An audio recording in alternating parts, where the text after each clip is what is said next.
मनसेशी युती करायची का असा थेट सवाल उद्धव ठाकरे यांनी मुंबईतील त्यांच्या माजी नगरसेवकांना विचारला।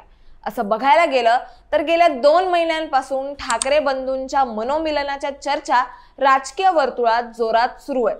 मनसे प्रमुख राज ठाकरेंची साद त्याला अवघ्या काही तासातच शिवसेना ठाकरे गटाचे प्रमुख उद्धव ठाकरेंनी दिलेली प्रतिसाद, त्यानंतर दोन्ही पक्षाच्या नेत्यांनी केलेली सकारात्मक विधानं पाहता ठाकरे बंधूंकडे महाराष्ट्राचं लक्ष आता लागून आहे। गेल्या विधानसभा निवडणुकीत दोन्ही ठाकरेंना मोठा धक्का बसलेला आहे, त्यामुळे आता ठाकरे ब्रँड टिकवण्यासाठी दोन्ही बंधू एकत्र येणार का हे पाहणं महत्त्वाचं आहे। त्यामुळे मनसे सोबतच्या संभाव्य युती संदर्भात उद्धव ठाकरेंनी मुंबईतील त्यांच्या माजी नगरसेवकांकडे मातोश्रीवर पार पडलेल्या बैठकीत विचारणा केली। त्यावर माजी नगरसेवक काय म्हणालेत याबद्दल सविस्तर जाणून घेऊयात या व्हिडिओच्या माध्यमातून। त्यासाठी व्हिडिओ शेवटपर्यंत नक्की बघा। मुंबई महानगरपालिका निवडणूक ही ठाकरेंच्या शिवसेनेसाठी अत्यंत महत्त्वाची आहे, कारण ठाकरेंच्या शिवसेनेने बीएमसी वर 1985 पासून म्हणजेच अगदी 40 वर्ष सत्ता राखली। त्याचबरोबर बीएमसी म्हणजे भारतातली सर्वात श्रीमंत महानगरपालिका आहे। इथल्या निवडणुका म्हणजे फक्त स्थानिक स्वराज्य संस्थेचा प्रश्न नाहीये, तर महाराष्ट्राच्या राजकारणाची दिशा ठरवणारी लढाई आहे।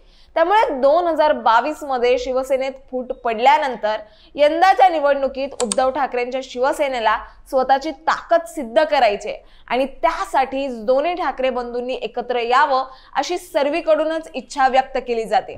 त्यामुळे उद्धव ठाकरेंच्या मनसे सोबत युती करायची की नाही या प्रश्नावर युती केली तर फायदाच होईल असा माजी नगरसेवकांचा सूर होता। मुंबईत युती संदर्भात अनुकूल वातावरण असल्याची कबुली माजी नगरसेवकांनी ठाकरेंसमोर दिली आहे।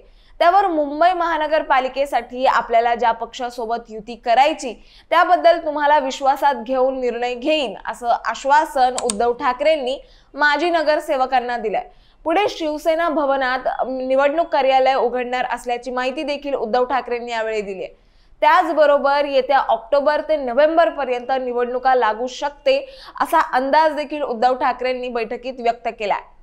परिणामी ठाकरेंच्या शिवसेनेच्या सकारात्मक भूमिका मांडल्याने निर्णयाचा चेंडू आता पुन्हा एकदा राज ठाकरेंच्या कोर्टात ढकलण्यात आलाय।